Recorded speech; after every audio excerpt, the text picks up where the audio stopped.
Welcome to Career Tools. This is Wendy. And this is Kate. Today's cast, engagement surveys. How to help your manager succeed, part 1. The questions this cast answers are, how can I help my manager with their engagement survey? What actions can I take to help improve my team's engagement? And how can I talk to my manager about their engagement survey scores? If you want the answers to these questions and more, keep listening. We're coming to Los Angeles, August 26th and 27th for an Effective Manager and Effective Communicator conference. We'd love to see our California listeners. And if you're international, this might be a great opportunity to come and join us. We often host people flying in from all over the world at our LAX events. It brings great discussions and ideas to the group. Come see us in LA, August 26th and 27th. Sign up at manager-tools.com/training. You might think that your manager's engagement survey is their problem. Just their survey, their problem. Like, you answered all the questions. You answered, yes, they annoy me. No, that's not one of the questions. Yes, they tell me what, I understand what my job is. Yes, somebody cares about me. Somebody asked about my development. And so now you've given them the feedback because you answered the questions. And that's it. Like, that's your part done. But there's actually more to it than that. If you think about it from your poor manager's point of view, they get a question like, I know what's expected of me at work, and you and your teammates gave them a score, and now they're sitting there with, 5 out of 10, and they don't know that they've just got this aggregated score. It's 5 out of 10. They don't know what that means. They don't necessarily know how to fix it if you believe that they've been doing their best, or at least trying up till now. And so I kind of feel a bit sorry for them when I think of it from that point of view. And when we think about it, your success ultimately depends on their success and the team's success. Like, you don't get to be a rock star in a team of people that's not doing well, or a team that's not doing well overall. So if you want to be a rock star, you have to help everybody else succeed too. And so helping your manager succeed is actually a kindness when you think of the poor guy sitting there not knowing what to do, and also an investment in your own success. So in this cast, we're going to encourage you to do that. Absolutely. There are 3 things you can do. They are ask your manager about their survey results, ask about the positive aspects, and ask about specific negative areas. So we'll start with, hey, guess what? You can ask your manager about their engagement survey results. And most managers don't want to start a conversation with their directs about those survey results for a multitude of reasons. First of all, they might well think, like you think, my survey, my problem. Like, oh, I got this feedback that I'm not doing well. I have to fix it, which is kind of true, but it's also, how do you fix a problem in isolation? They might also be having that very human response of being fixated on the negatives. And they might only have 2 negative things and 8 great things, and they're not reading the 8 great things because they're human and we all fix on the negatives. And they might not want to discuss it because they feel like they'd have to discuss those negatives. They've also probably had drummed into them by HR or whoever introduced them to this survey that it's confidential and you can't talk about it and you can't know who gave you what score and so on and so forth. And they're not allowed to discuss them with their team. Mm-hmm. They've definitely probably heard that. Yeah. And it's a very broad statement that isn't very helpful because there is ways, if they got, let me see, I'm trying to think about the general questions, but if they got, it's something that said, my team don't know well enough what their job is, or they don't understand what they're expected to do, a conversation with the team about, hey, this is our team's mission. This is how each of you play into it in my mind. That's a team meeting session you could have without discussing people's individual scores. But because it's so mandated, you can't discuss it. They can't think about those out of the box kind of, out of those rules kind of conversations. So introducing the conversation means that you give them the out of getting around that rule without you're not breaking it. You're just telling them, hey, this is okay to discuss. Mm-hmm.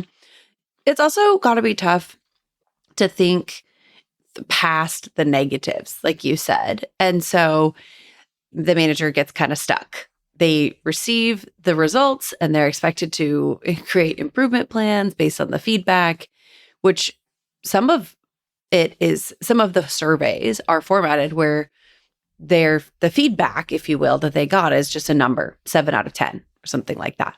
And in a lot of cases, 7 out of 10 really might not be that, or isn't maybe that bad.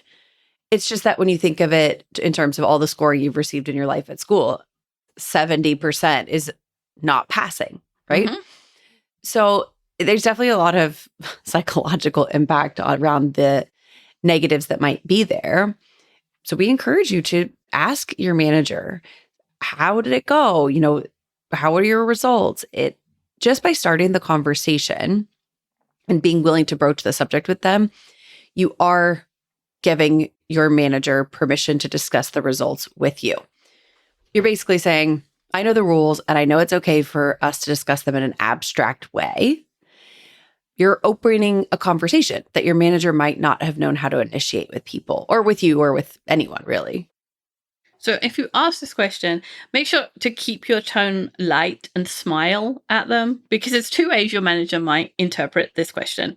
Either you're trying to find an opportunity to tell them the examples of things that they do badly.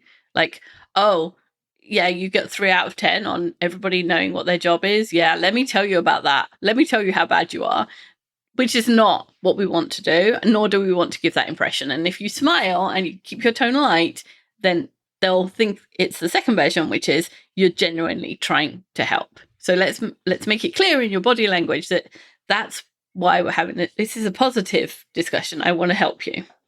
Mm-hmm. So you can say something like, hey, I noticed we completed the engagement survey last month. Would you be able to share some of the key themes or areas where you'd like to see improvement? I'd like to know if there's anything I can do to help the team work together better. Yeah. Because most of the questions are about the team and the way the team works and the team relates to each other. And so being part of the team and helping the team work together better improves the manager's engagement scores. So you do have something to contribute. And your manager isn't the only person who can influence these things. Mhm. Yes, they can do a lot.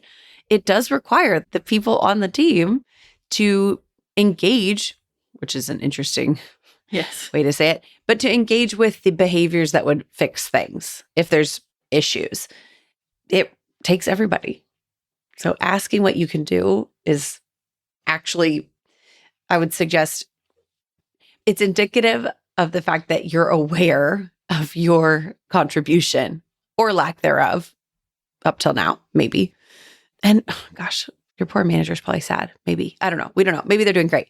Okay. So that's what we're going to say. We're going to ask that way with a positive tone, facial expression. And we want to ask about the positive aspects of it. They might not be sad. Your manager might be doing great. They might be awesome. Managers are human too.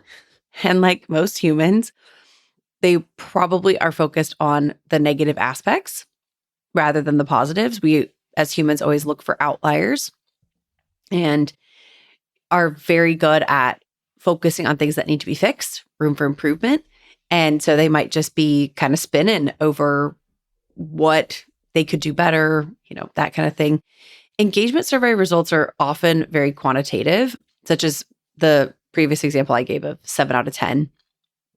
And even where a manager is doing well, they might not know what it is they're doing well because of the way the results are presented. And looking for those aspects, the positive ones, and giving your manager examples of what they're doing right will give them confidence and encourage them to do more than of that behavior. It's a positive validation, or positive reinforcement is the term there, positive validation. And you might be specifically aware of these because what they're doing that's positive is probably positive in your experience. Like your experience with your manager is positive because of them doing that thing. So why wouldn't we want to encourage them to do more of that? So, for example, you might see that they have a good score for, in the last 7 days, I have received recognition or praise for doing good work, which is one of the ones from Gallup. And so you can tell them, that you appreciate the way they give specific behavioral feedback in the Manager Tools feedback model. Feedback isn't easy for anyone. Even positive feedback is hard because of trying to formulate it and not, Manager Tools has ways to say it and you have to get it right and you have to say it quickly and you have to be behavioral and there's all this stuff going on in their head and like, oh my gosh, what if this starts a conversation that I don't want to have about compensation and all that kind of stuff. So even managers who give positive feedback are doing something that's difficult.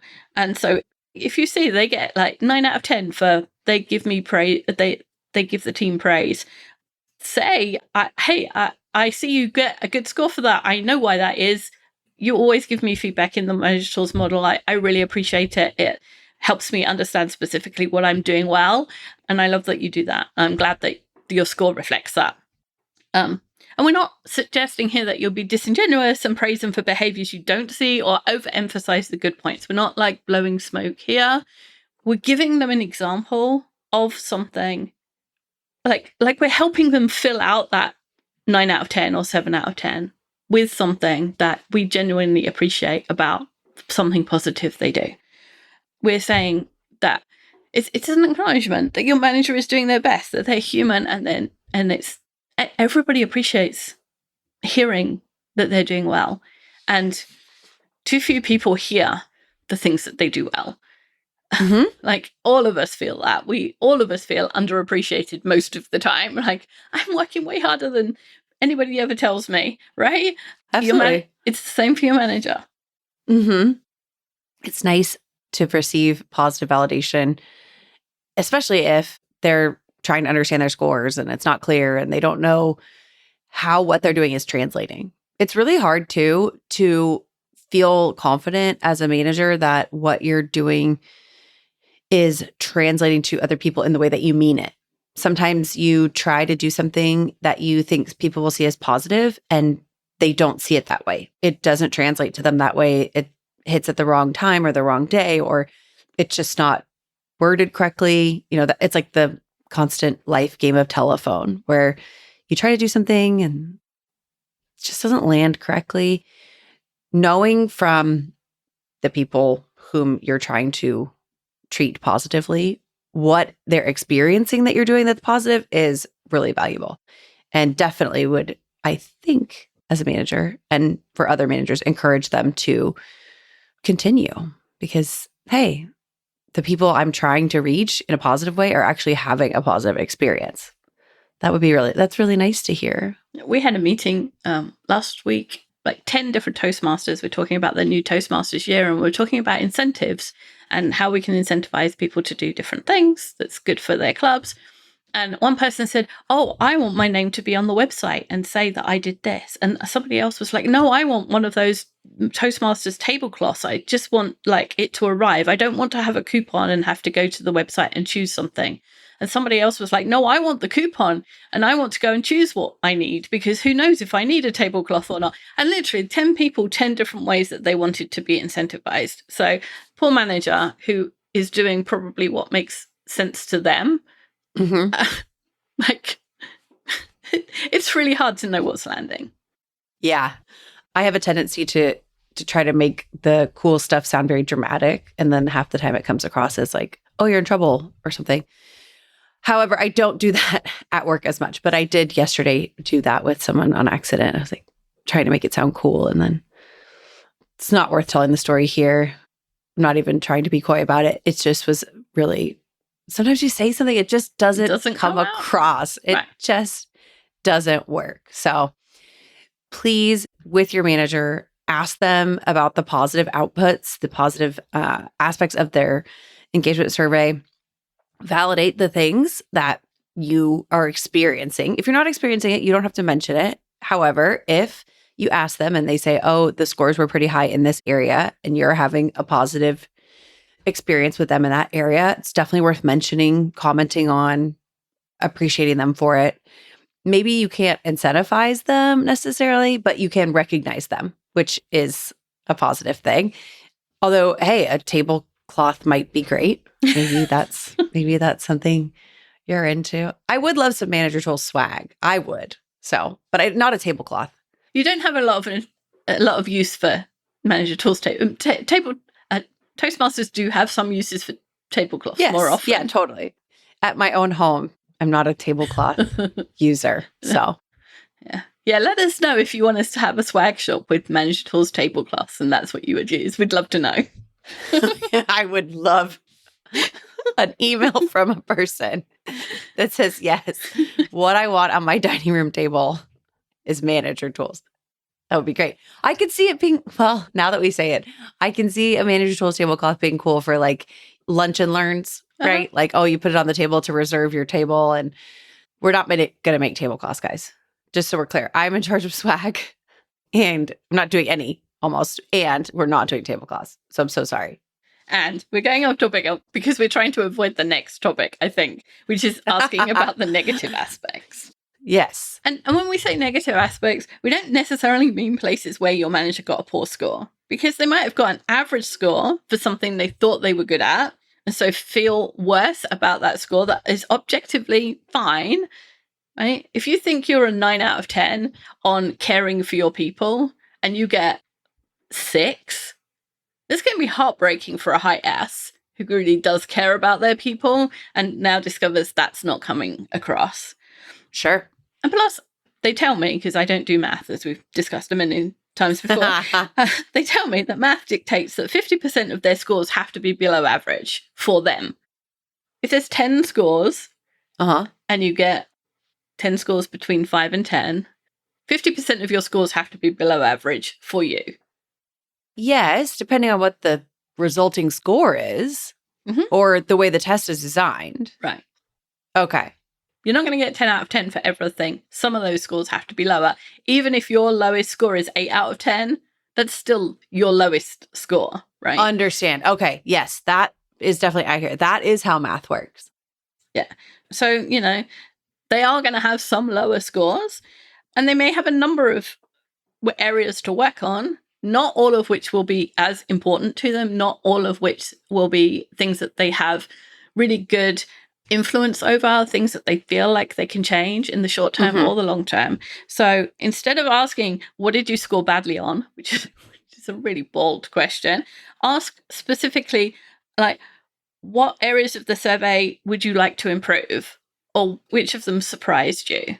So let's limit, instead of choosing for them by looking at the numbers, like, what areas do you want to improve, or what areas do you think we can improve, are sort of a positive future way of asking that question.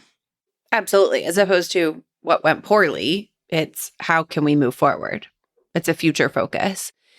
It's really useful too, because finding out which areas your manager wants to improve before jumping in is strategic for you.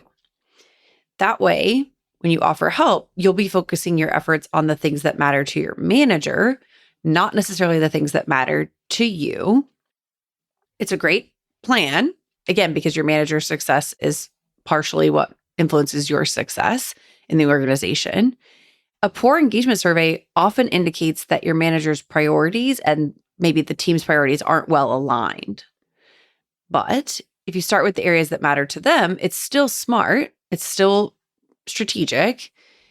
If you're focused on their priorities first, then you're building trust and credibility. And your manager does want help.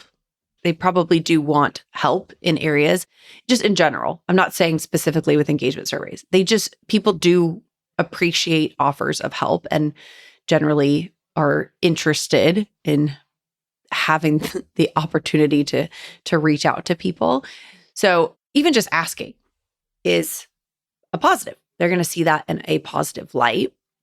Then once you've helped with those, because your manager will feel more positively about you and they will have a better relationship, then you can have some leverage to address areas that matter most to you.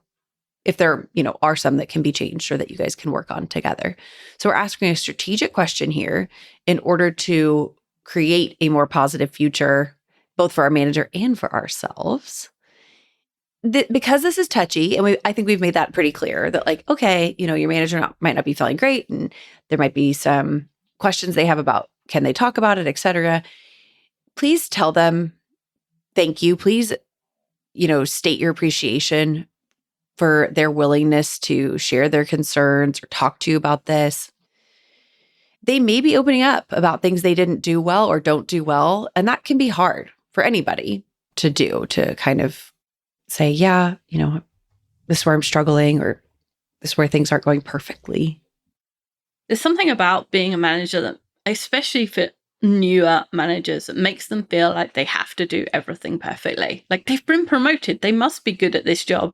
They must have potential. And like everyone, when you're learning, then you make mistakes and you have to get better. And as Kate said, there's plenty of times when any of us say the wrong thing, do the wrong thing, start something, give up. And sometimes the incentive is just to know that someone's going to help you, support you through it. There definitely this is a place where a manager might feel super lonely. They don't want to ask their boss for help because they're embarrassed about their scores, maybe. They don't want to talk to their peers for the similar reason, or maybe it could be the reverse too. We're talking about this as if they did poorly. They could have done fantastically well and still have one place where that's a really sticky spot for them that they want to do better. And they don't want to talk to their peers either because they did poorly or because they did so well. They don't want to show off. There's all kinds of reasons why this might feel super lonely for your boss. And they don't want to admit to you guys that they're not perfect. So then now you're in this position where they feel super lonely, but they're supposed to fix it with the team. Mm-hmm. And so they feel like they have to tiptoe around. They have to obfuscate what's really going on, which is, hey, we need to fix our survey results by doing these things. And of course, the timing is makes it obvious. Right. They suddenly start giving you a bunch of praise. Everyone's going to go, oh yeah, that's because of the survey. Exactly. So they both feel lonely and, oh my gosh, it's obvious what I'm trying to do here, which people aren't really comfortable with. I find that when we suggest to people to be really transparent about what they're going to do as a manager, they get nervous. Like, oh, well, if I tell them and then I'm not perfect, all this stuff, it's almost like transparency doesn't feel good, but neither does being coy about it. It's an interesting dynamic to be involved in. And again, they probably feel super lonely. They don't feel like they can talk to their boss. They don't feel like they can talk to their peers. And they probably don't feel like they can talk to their directs. So you're just offering them a safe place to talk about it, which can hopefully help them to open up to the idea that they should be talking about it and working on it. Yeah. Because if they don't, it's never going to get any better. Starting out in your career, maybe you're leading for the first time. Here's something no one teaches you in school: how to work with people who aren't like you. Your boss, your teammates, your directs, they all think, act, and communicate differently. If you want to succeed, you've got to learn how to meet them where they are. That's where our DISC profile comes in. In 20 minutes, you get a personalized report that helps you understand your own style, spot the styles of others, and learn how to adjust so you get better results and fewer misunderstandings. Build stronger relationships, handle conflicts, and make a great impression, no matter who you're talking to. Check it out now at managertools.com/DISC. So we've talked about asking about the positive and the negatives and just asking about that survey. So next week, we're going to talk about the next step, which is offering to brainstorm solutions with them and then working through which solutions you're going to implement together and following up on that. So what you do next to actually be useful after this conversation. And if you enjoyed today's episode, don't forget to follow, rate, and review our podcast. It helps more people find us and keeps the conversation going. Have a good one.